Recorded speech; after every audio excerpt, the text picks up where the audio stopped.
کہ اللہ نے موسیقی سے اس طرف لانے کا جو میرا انتظام کیا وہ کیسے کیا، آئیں آج آپ کو میں یہ سناتا ہوں۔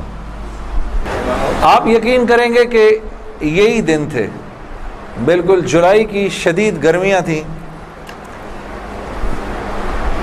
پنجاب میں تو جولائی میں تھوڑا موسم تھوڑا سا قدرے بہتر ہو جاتا ہے، کراچی میں جولائی میں حبس بڑھ جاتا ہے اور بہت بڑھ جاتا ہے۔ تو یہی جولائی کے دن تھے، میں گاڑی میں بیٹھا ہوا، شیشہ اس کا چڑھا ہوا تھا اور میں جا رہا تھا، تو میں نے اپنے بائیں طرف سے ایک جماعت کو گزرتے ہوئے دیکھا۔ مجھے کچھ اس طرح پتا تھا کہ یہ کچھ ایک جماعت ہے جو لوگوں کو مسجد کی طرف لے جاتی ہے اور وہ تنگ ونگ کرتی ہے، لوگوں کو گھروں سے نکال لیتی ہے،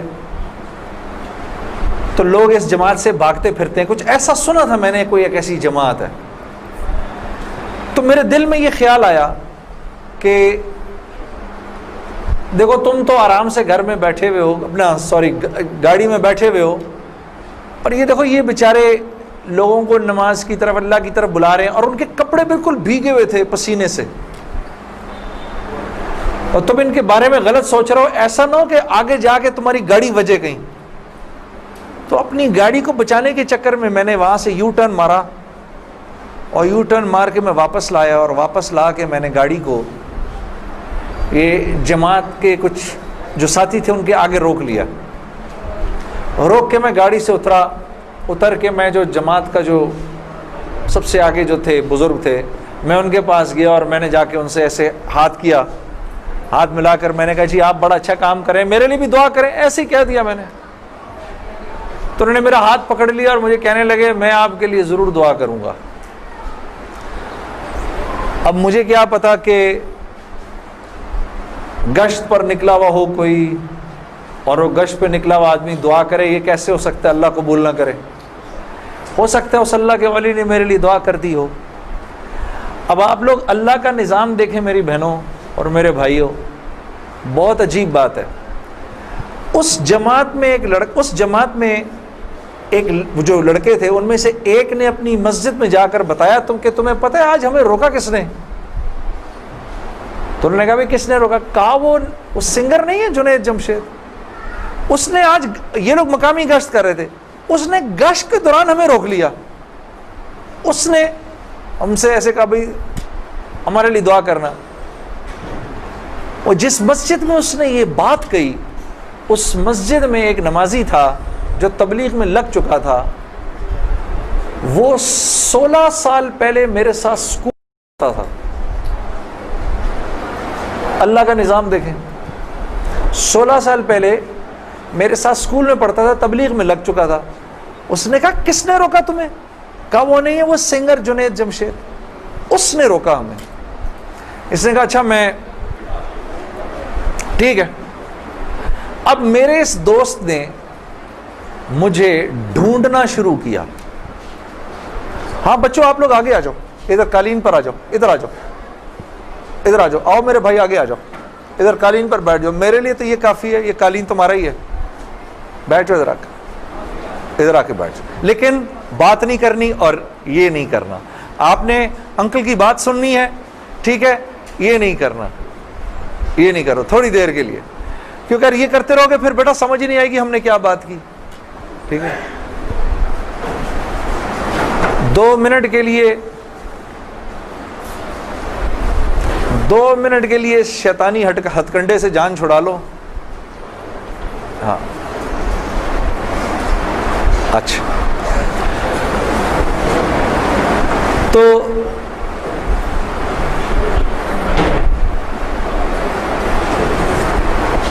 خیر میرے اس دوست نے مجھے ڈھونڈنا شروع کیا، اور اس واقعے کی کوئی تقریباً 1-1.5 مہینے بعد اس نے مجھے ڈھونڈ لیا۔ اور ایک دن جی میرے گھر فون آتا ہے، جنید،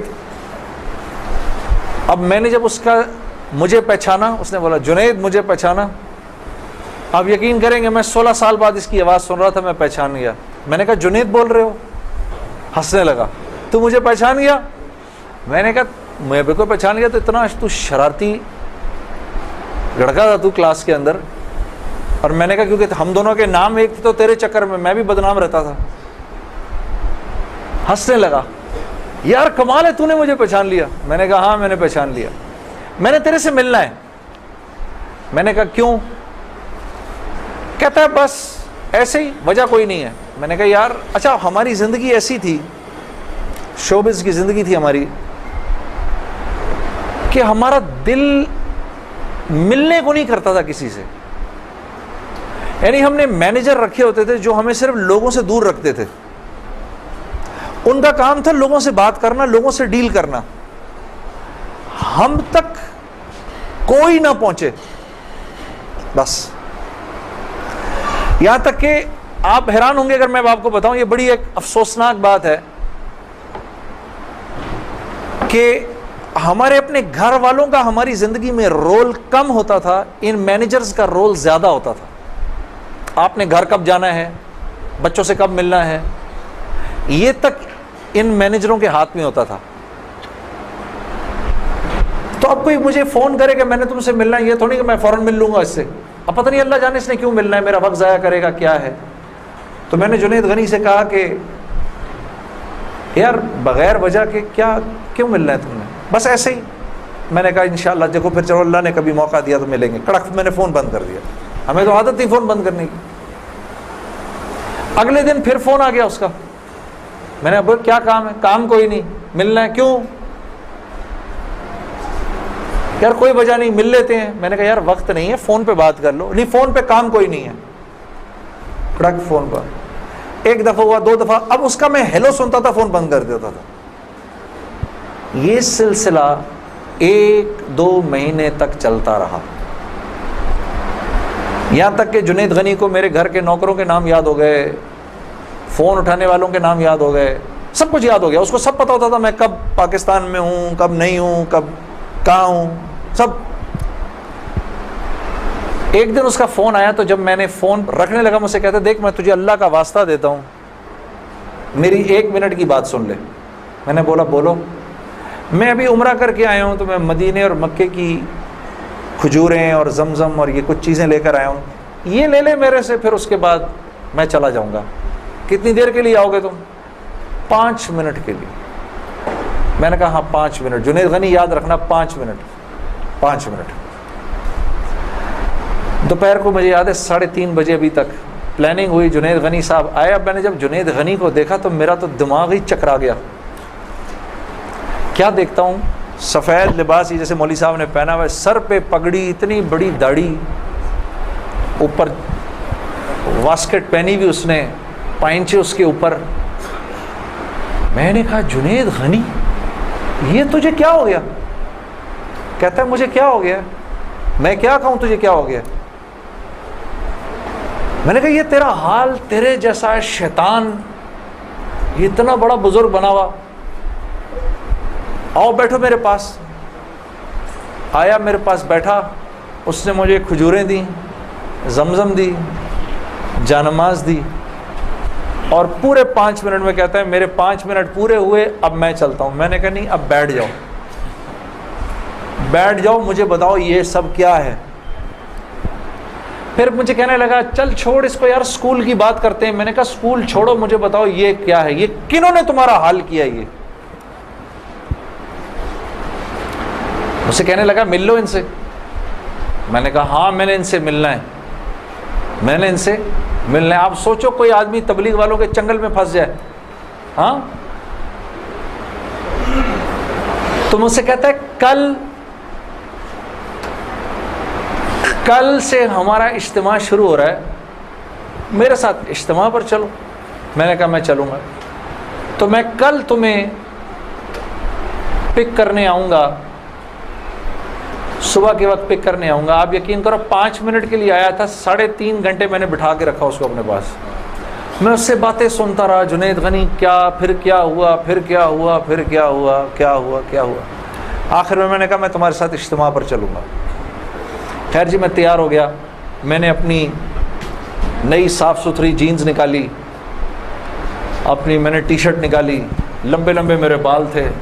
ہاں میں تیار ہو گیا جس طرح میرا خیال تھا بہترین طریقے کا تیار ہونے کا, میں ہو گیا تیار. اب جب میں وہاں پہنچا, اترا, میں نے جا کے اجتماع دیکھا تو میں نے دیکھا کہ ہر آدمی شلوار قمیض میں, ہر آدمی کے سر پہ ٹوپی. تو میں نے جنید غنی سے کہا, جنید غنی سن, یہ مجھے کوئی مار وار تو نہیں دے گا ادھر ہے, کو میرا کوئی قتل وتل تو نہیں ہو جائے گا میرا؟ کہتا نہیں ہم لوگ مارنے والی پارٹی نہیں, ہم لوگ کھلانے والی پارٹی ہیں. میں نے کہا اچھا لے جاؤ مجھے اندر. پھر اب میں اندر جانا شروع ہوا اجتماع گاہ میں, تو میں نے دیکھا کہ لوگ ایک دم اکٹھے ہونا شروع ہو گئے. پیچھے سے مجھے آوازیں آئیں, ارے یار یہ تو جنید جمشید ہے یار. کو دو چار آوازیں آئیں, ابھی یہ ادھر کیا کر رہا ہے؟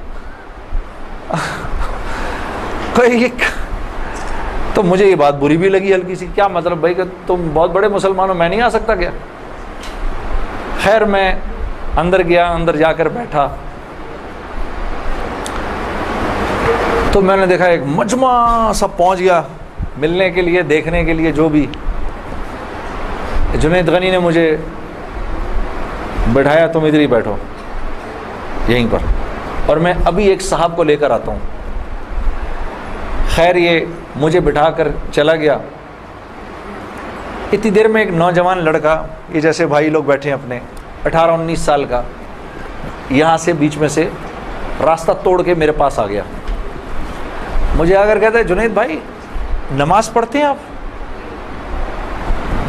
تو میں اس کو ایسے دیکھنا شروع ہو گیا. اب میں نے کہا کیا جواب دوں میں اس کو, ہاں بولوں کہ نہیں بولوں, سچ بولوں کہ جھوٹ بولوں؟ میں دیکھتا رہا اس کو, دیکھتا رہا, لیکن اندر ہی اندر نا مجھے غصہ آنا شروع ہو گیا کہ اب یہاں یہ ہوگا, اگلا پوچھے گا آپ قرآن پڑھتے ہیں کہ نہیں پڑھتے ہیں, پھر اگلا پوچھے گا آپ روزے رکھتے ہیں نہیں رکھتے ہیں, آپ نے حج کر لیا. مطلب یہاں اب میری کیا اب یہاں پر کیریکٹر اسیسینیشن ہوگی کیا؟ میں ابھی یہاں پر کیریکٹر اسیسینیشن کروانے آیا ہوں, اپنی کردار کشی کروانے آیا ہوں میں یہاں پر. تو میں نے وہ لڑکا جو ساتھ بیٹھا تھا, میں نے کہا یار اس کو بولو جنید غنی کو, یہ مجھے غلط جگہ لے آیا, وہ میں یہاں سے جا رہا ہوں ابھی. وہ بھاگا گیا اس کے پیچھے, اس کو لے کر آیا. جنید غنی نے کہا کیا ہو گیا یار جنید, کیا ہو گیا؟ میں نے کہا یار کچھ نہیں. تو وہ کہتا ہے یہ ابھی ایک لڑکے نے آ کے پوچھا تھا ان سے آپ نماز پڑھتے ہیں نہیں پڑھتے ہیں. تو جنید غنی نے کہا تو نے اس لڑکے کو آنے کیوں دیا؟ اتنا غصے ہوا وہ اس پہ. میں نے جنید غنی کو ٹھنڈا کیا, میں خود بھی تھوڑا ٹھنڈا ہوا. میں نے کہا یار کیوں ناراض ہوتا ہے؟ وہ لڑکا بات تو صحیح کر رہا تھا نا کہ نماز پڑھنی تو چاہیے مجھے. تو اس نے جو جملہ بولا نا مجھے, وہ مجھے آج تک یاد ہے. جنید غنی نے جو جملہ بولا, اس نے کہا جنید ہم کیوں نہیں پوچھتے کہ تم نے کیوں نہیں کیا, ہم تو ترغیب دیتے ہیں, اس کے بعد اللہ سے دعا کرتے ہیں کہ اللہ وہ نیکی کرنے کی توفیق دے. ہاں وہ آج بھی مجھے وہ بات یاد ہے. اللہ پاک یہ مجھے بھی عطا کرے کہ ہم کسی سے یہ نہ کہیں بھائی تم نے کیوں نہیں کیا یہ, بلکہ نیکی کی ترغیب دیں اور پھر اللہ سے رات کو دعا کریں اللہ میرے اس بھائی کو, میری اس بہن کو توفیق دے وہ اس نیکی کو کر سکے. پھر میں نے کہا جنید غنی کو چل چھوڑ یار, میں ادھر ہی بیٹھا ہوں, میں کہیں نہیں جا رہا. اب جنید غنی صاحب نے ایک صاحب کو بلایا, ان کا نام تھا ڈاکٹر بلند اقبال. ابھی جب میں شان رمضان ابھی شان رمضان کر رہا تھا نا, یہ ابھی کچھ پچھلے رمضان میں, تو ڈاکٹر بلند اقبال صاحب بڑے عرصے بعد مجھے ملنے آئے. میں ملا ان سے, بڑی خوشی ہوئی. میں نے ان کو یاد کرایا وہ واقعہ جو میں اب آپ کو سنانے لگا ہوں. تو ڈاکٹر بلند اقبال صاحب میرے سامنے آ کے بیٹھ گئے. اور ڈاکٹر بلند, اب تبلیغ والوں کا بہن میں ذرا سا آپ کو بتاؤں کہ تبلیغ والے نا اب وہ سامنے والے کو جانتے نہیں ہیں, لیکن اس کو اللہ کی دعوت تو دینی ہے. تو آپ پہلے اس سے پوچھتے ہیں بھائی آپ کیسے ہیں, خیریت سے ہیں, آپ کا اسم گرامی کیا ہے؟ اچھا ماشاء اللہ بڑی خوشی ہوئی آپ سے مل کے, یہ میرا نام ہے, بڑا اچھا کیا آپ آئے. پھر باتوں میں پوچھتے ہیں کہ آپ کیا کرتے ہیں. تو میرے سے بھی انہوں نے پوچھ لیا, تو جنید صاحب آپ کیا کرتے ہیں؟ تو میں چپ کر گیا. اچھا کوئی بات نہیں, آواز آ رہی ہے نا میری؟ ٹھیک ہے, اللہ آپ لوگوں کو خوش رکھے. جی میرے سے پوچھنے لگے جنید صاحب آپ کیا کرتے ہیں. اب میں اس کی شکل دیکھنا شروع ہو گیا. میں نے کہا ابھی تک تو جی اچھا ہو رہی ہے اس کی ریکارڈنگ؟ اچھا اچھا، چلو آپس میں بات نہیں، میرے سے سن لو، آپس میں بات نہ کریں. تو میرے سے نا اب میں ان کی شکل دیکھوں، میں نے کہا اب تک مار نہیں پڑی تو اب پڑے گی. اب جو میں نے بتایا نا میں کیا کرتا ہوں، تو میرے چہرے کے بدلتے ایکسپریشنز دیکھ کے نا جنید غنی نے ان سے کہا ارے ڈاکٹر صاحب آپ اس کو نہیں پہچانتے، یہ وہ ہے نا جس نے دل دل پاکستان گایا ہے. ڈاکٹر صاحب کہتے ہیں ارے واہ واہ واہ واہ واہ واہ واہ واہ، مسلمان کی تو شان ہی یہی ہے، جس کام کو کرتے ہے آگے بڑھ جاتا ہے. میں نے کہا یہ آدمی ٹھیک آدمی ہے،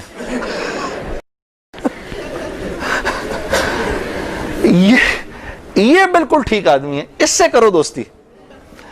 تو بعد میں میں نے ڈاکٹر صاحب سے کہا ڈاکٹر صاحب یہ جواب آپ کہاں سے لائے اتنا خوبصورت سا؟ تو مجھے کہنے لگے یار میں نہ تجھے جانتا نہ مجھے یہ پتا دل دل پاکستان کیا. تو جب اس نے بولا نا کہ اس نے دل دل پاکستان گایا تو میں نے کہا واہ واہ واہ واہ، اور میں دل میں دعا کروں یا اللہ جلدی سے صحیح جواب میرے ذہن میں ڈال، جلدی سے صحیح بات ڈال میرے ذہن میں. تو میں نے فٹ کہہ دیا. اور یہ بات میرے دوستو ہے بھی سچ کہ مسلمان کی شان یہ ہے، مسلمان جس کام کو کرتا ہے نا مسلمان اس کام میں آگے بڑھ جاتا ہے. ساری دنیا میں جن کاموں کو آپ برا کام سمجھتے ہیں نا کہ یہ برے کام ہیں، ان برے کاموں کو بھی اگر کبھی کسی مسلمان نے کیا نا تو یقین کرو غیروں سے بھی زیادہ کیا. ہاں یقین کرو، مسلمان ایک عجیب امت ہے، ہم سے بہتر کوئی نہیں. کنتم خیر امہ، بس یہ ہر لائن سے بہترین امت ہے. جس کو اللہ ہی کہہ دے تم بہترین ہو تو پھر ہمیں دوسروں سے پوچھنے کی کیا ضرورت ہے کہ ہم اچھے ہیں کہ برے ہیں. ہاں اب میں پورا دن ڈاکٹر بلند اقبال صاحب کے ساتھ پھرتا رہا. اور جب دن کا آخر آیا تو جنید غنی نے مجھے کہا کہ چل میں تجھے گھر چھوڑ دوں. میں نے کہا گھر تو مجھے چھوڑ دو لیکن یہ بسترے کیا ہیں، یہ جو بسترے لگے ہوئے ہیں؟ کہا یہ رات کو لوگ یہاں سوئیں گے. میں نے کہا اور یہ جو بزرگ حضرات ہیں یہ بھی ادھر ہی سوئیں گے. میں نے کہا یار میں تو ان سے زیادہ فٹ آدمی ہوں، اگر یہ بوڑھے لوگ ادھر سو سکتے ہیں تو میں بھی سو سکتا ہوں. تو اس نے کہا یار نور اللہ نور، تیرے لیے بھی بسترا لگا دیتے ہیں.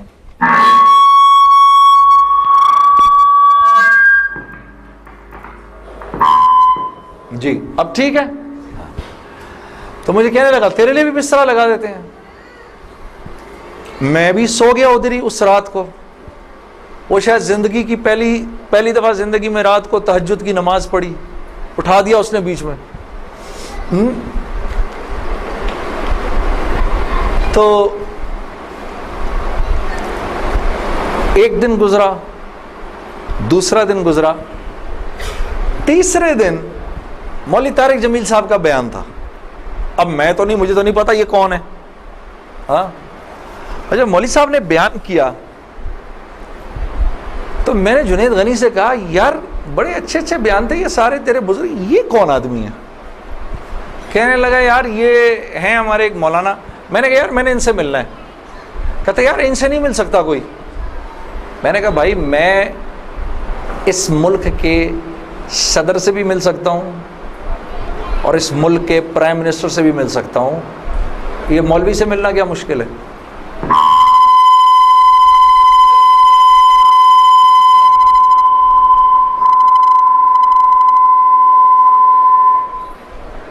اب ٹھیک ہے، ٹھیک بہترین. تھوڑا سا اس کا گین تھوڑا کم کر دو. ٹھیک ہے.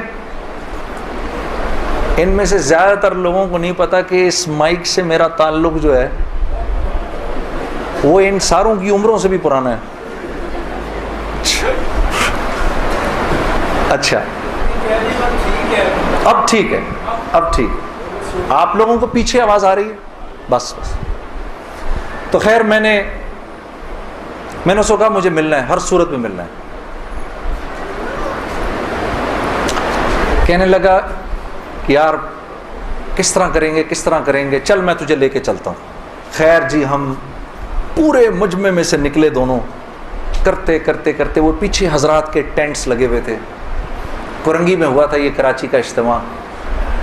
میں اور یہ بات کر رہا ہوں 1997 سپٹمبر 1997 3rd of سپٹمبر مجھے ابھی تک یاد ہے, میری سالگرہ تھی 3rd سپٹمبر 1997. عمر بھی بتا دوں میری کیا ہو گئی تھی, معلوم ہے سب آپ کو, سب کو پتہ چلے گا. 50 سال کا تو ہو ہی گیا ہوں نا میں. ہاں اب کیا ڈرنا, جو 50 سال کا بندہ ہو جائے وہ کیا عمر چھپایا اپنے. خیر, تو میں جب ادھر پہنچا تو وہاں پر ایک لڑکا ایسے ڈنڈا لے کر کھڑا ہوا مولوی صاحب کے کمرے کے باہر. تو مجھے دیکھ کر وہ مسکرانے لگا, جنید بھائی آپ ادھر کیا کر رہے ہیں؟ اب مجھے 3 دن تو گزر گئے تھے. میں نے کہا کیوں بھائی, میں کیوں نہیں آ سکتا ادھر, تو بڑا مسلمان ہے میرے سے. ہنسنے لگا, نہیں نہیں نہیں, وہ میں نہیں کہہ رہا, میں آپ کو دیکھ کے تھوڑا حیران ہو گیا, کیا کام ہے؟ میں آپ کا بڑا فین ہوں. میں نے کہا اچھا. تو میں نے کہا کہ مجھے یہ جو تھے نا مولانا طارق جمیل, ان سے ملنا ہے. کہ یار جنید بھائی ان سے تو ملنے کی کسی کو اجازت نہیں ہے. میں نے کہا تم جا کر بتاؤ تو صحیح کہ میں نے ملنا ہے. اچھا میں کچھ کرتا ہوں. خیر وہ اندر گیا, اس نے اندر جا کر کہا کہ آپ آئیں اندر. تو میرا دوست جنید غنی مجھے لے گیا. آپ یقین کرو میں نے مولوی طارق جمیل صاحب کو زندگی میں کبھی اکیلے بیٹھے نہیں دیکھا. وہ اللہ نے شاید اس دن ملوانا تھا یا بات کروانی تھی, اکیلے بیٹھے ہوئے تھے خیمے میں اپنے. جنید غنی نے جا کر اندر کہا مولانا میرا ایک دوست ہے جنید جمشید, وہ آپ سے ملنا چاہتا ہے. مولانا نے کہا کون جنید جمشید؟ میں باہر کھڑا حیران ہو گیا, ان کو کیسے پتا میں کون ہوں؟ اندر بھیجو اس کو, اندر بھیجو. مجھے بلایا اندر اور جنید غنی کو کہا تم باہر جاؤ, تم باہر انتظار کرو. وہ باہر چلا گیا. یہ نوجوان جیسے بیٹھا ہے ایسے جا کے میں مولوی صاحب کے سامنے بیٹھ گیا, اور مجھے ایسے تیز نظروں سے انہوں نے دیکھنا شروع کر دیا. میں نے کہا آپ مجھے ایسے کیوں دیکھ رہے ہیں؟ کہتے ہیں میں تجھے نہیں دیکھ رہا, میں تو اللہ کی شان دیکھ رہا ہوں. میں نے کہا جی کیا مطلب؟ کہا تیرے بڑے بڑے بورڈ لگے ہیں فیصل آباد کے اندر, بڑے بڑے بورڈ لگے ہیں. میں اکثر ان بورڈز کو دیکھ کر کہتا تھا, مجھے بعد میں مولانا نے بتایا, میں ان کو بورڈز کو دیکھ کر کہتا تھا ہر ایک کو ہدایت مل سکتی ہے, اس کو نہیں مل سکتی. ہاں آج میں جب ادھر ایئرپورٹ آ رہا تھا تو ایئرپورٹ پہ تیرا بڑا سا بورڈ لگا ہوا تھا, ایسے ہی میرے دل میں آئی یا اللہ کیا یہ نہیں ہو سکتا کہ اس سے میری ملاقات ہو جائے, اور تو میرے سامنے بیٹھا ہے, میں اللہ کی شان دیکھ رہا ہوں. تو میں نے کہا اچھا.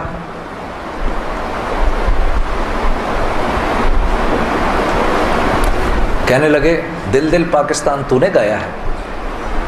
میں نے کہا جی. میں نے کہا آپ نے سنا ہے؟ کہا نہیں سنا تو نہیں, بسوں کے پیچھے لکھا دیکھا ہے. میں نے کہا چلو یہ کسی یوں پہنچا نہ پہنچا, آئے تو صحیح برسر الزام ہی آئے. ہاں ہوٹوں پہ کبھی ان کے میرا نام ہی آئے, آئے تو صحیح برسر الزام ہی آئے. میں نے کہا چلو یوں نہیں تو یوں سے, تعارف یوں نہیں ہوا تو یوں ہو گیا, بسوں کے پیچھے تو لکھا دیکھ لیا. کوئی نہیں کوئی نہیں, ادھر سنو. اور یہ ہمارے ملک کی سوغات ہے, اس پہ گھبرانا نہیں چاہیے یار. یہ ایسے ہو جاتے ہیں ہائے یہ کیا, ارے یار کیا ہو گیا, بجلی چلی گئی نا, آ گئی. یہ تو ہمارے ملک کی سوغات ہے, اس پہ گھبرانا نہیں چاہیے. ہاں اس پہ اس لیے نہیں گھبراؤ, آپ نہیں گھبراؤ گے نا تو غیر بھی نہیں گھبرائیں گے.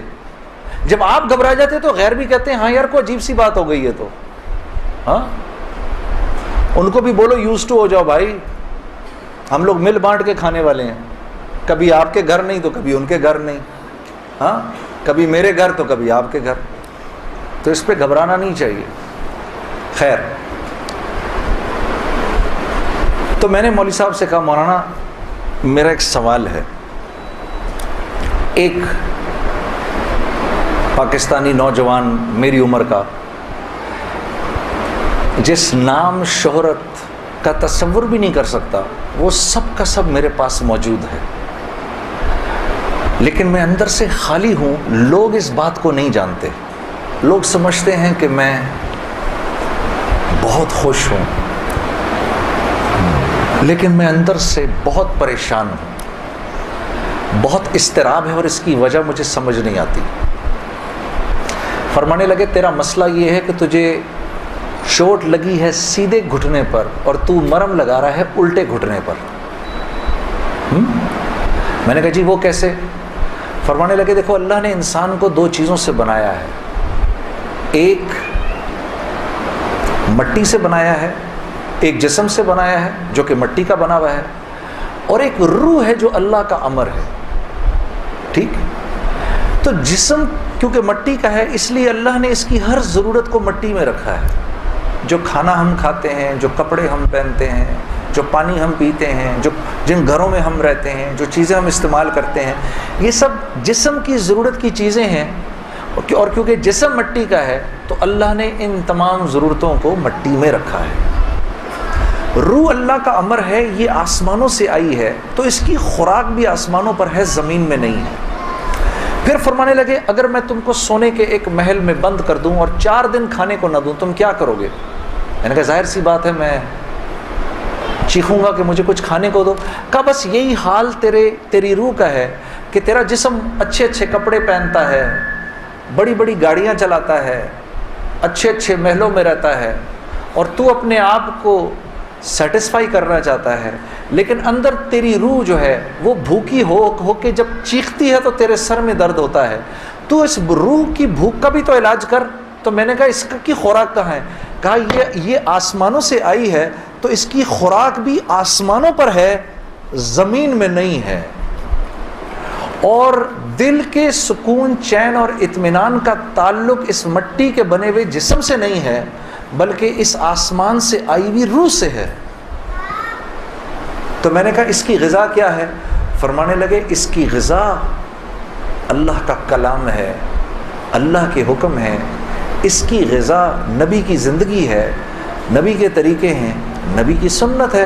وہ جب تک اس کو ملیں گے نہیں یہ بھوکی رہے گی، اور جب یہ بھوک کر چیخے گی تو پھر تم تو مسلمان ہو، تمہیں تو پتہ ہے، غیروں کو تو پتہ نہیں، وہ دماغ کی اس چیخ کو سلانے کے لیے کبھی شراب پیتے ہیں، کبھی نشے کرتے ہیں، لیکن یہ تو جب تک روح بھوکی ہے اس وقت تک اندر سے تم مضطرب رہو گے، سکون چین نہیں ملے گا۔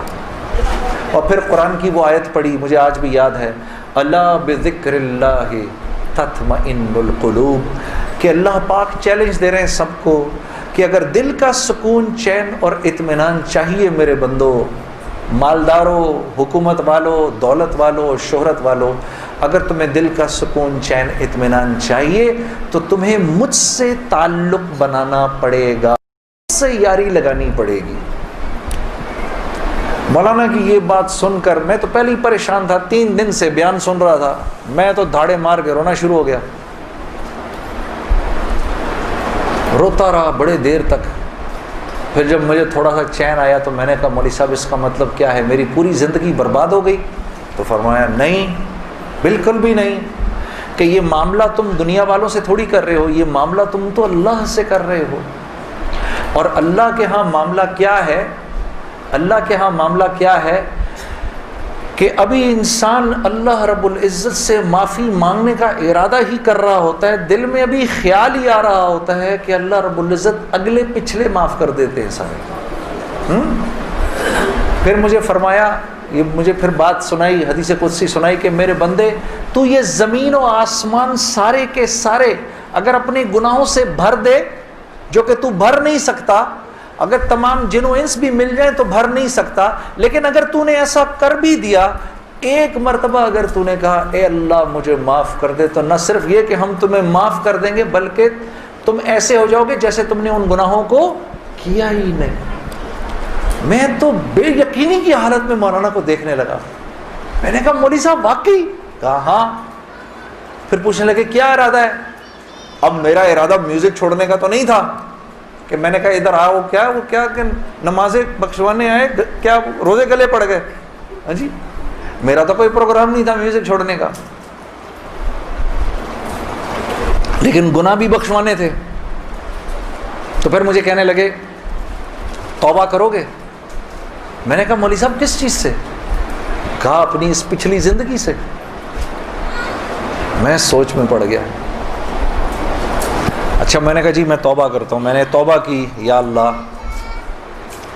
میوزک چھوڑنے کا تو میرا کوئی موڈ نہیں، یہ مولوی بھی اللہ جانے کیا کہہ رہے ہیں، لیکن اگر تجھے اس سے کوئی میرے لیے بہتر زندگی نظر آتی ہے تو تو مجھے اس زندگی پہ لگا دے کہ واقعی میں چاہتا ہوں کہ تجھے راضی کر سکوں، تجھے خوش کر سکوں۔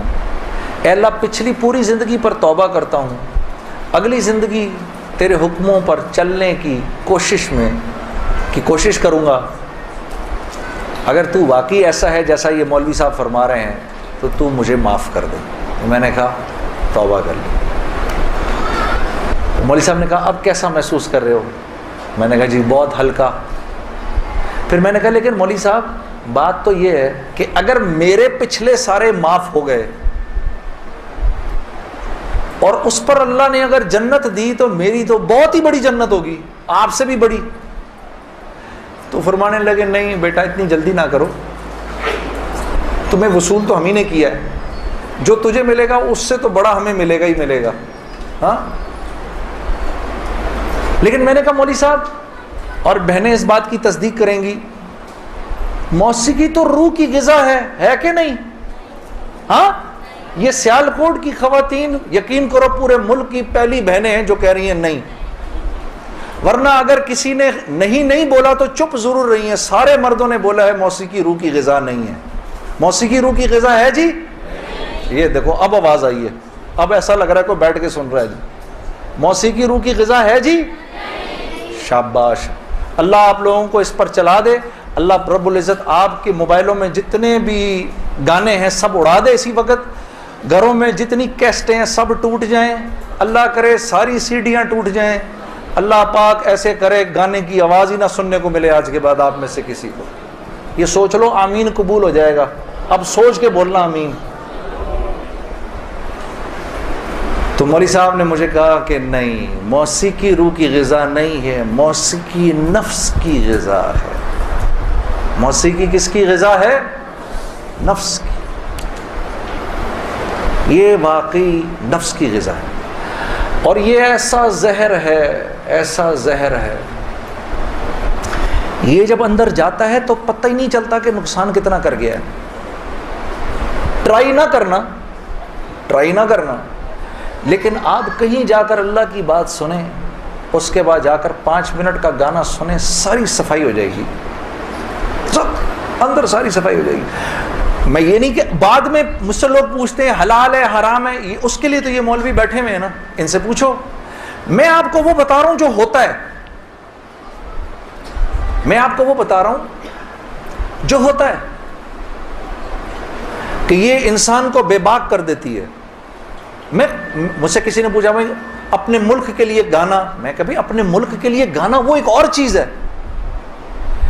میں ان گانوں کی بات کر رہا ہوں جن کو عام طور پہ لوگ سن رہے ہوتے ہیں بازاروں میں، ہاں، اور پھر کہتے ہیں اس کے سننے میں کیا ہے۔ ارے یار میں کیا بتاؤں آپ کو کیا ہے، خدا کی قسم اگر وہ زندگی اس زندگی سے بہتر ہوتی مجھے کیا تکلیف تھی۔ مجھے ایک ساتھی کہنے لگا اب تو آپ کے لیے اس زندگی کی طرف جانا بڑا مشکل ہے۔ میں نے کہا کوئی مشکل نہیں، گلا تو وہیں کا وہیں ہے، گا سکتے ہیں، لیکن اب اس زندگی کی طرف جانے سے بہتر لگتا ہے کہ میں آگ میں چھلانگ مار دوں، کہ وہ اس قدر خطرناک زندگی، وہ اتنی ایک، یقین کرو پوری، صرف گانا نہیں ہوتا، وہ ایک پوری زندگی ہے، وہ ایک پوری زندگی کا نام، جیسے یہ ایک پوری زندگی کا نام ہے نا، صرف دعوت کے 2 بول نہیں ہیں۔ ہاں میرے دوست مجھ سے لڑتے تھے، یار تو ادھر گانا گا ادھر جا کے اذان دے دے۔ ارے میں نے کہا نہیں ہوتا ایسے نہیں ہوتا بھائی، گانا گانے والے کو تو اذان کی آواز سے نعوذ باللہ نعوذ باللہ نعوذ باللہ کراہیت آتی ہے، کراہیت آتی ہے۔ مجھے یاد ہے ہم کانسرٹ کر رہے ہوتے تھے اور مغرب کی اذان اگر ہوتی تھی یقین کرو وہ، کیونکہ وہ تو دعوت کے بول ہیں نا، ادھر تو ایک غلط کام ہو رہا ہے نا، وہ تو دعوت کے بول ہیں. وہ دعوت کے بول جب ہمیں سنائی دیتے تھے تو وہ ہمارے سینے کو پھاڑ کے نکل جاتے تھے. ایسے تھوڑی ہوتا ہے. یہ کوئی کھیل مذاق ہے کیا؟ یا یہ کوئی ٹی وی کا پروگرام ہے کہ جس میں ایکٹنگ ہو رہی ہے کہ نہیں بھئی ادھر جا کر اذان دے دی، ادھر جا کے گانا گا دی، ادھر جا کے اذان دے دی. ایسے نہیں ہوتا. اور پھر اللہ کے نیکی کے کام کرنے کی تو اللہ کی طرف سے توفیق ملتی ہے میرے دوست.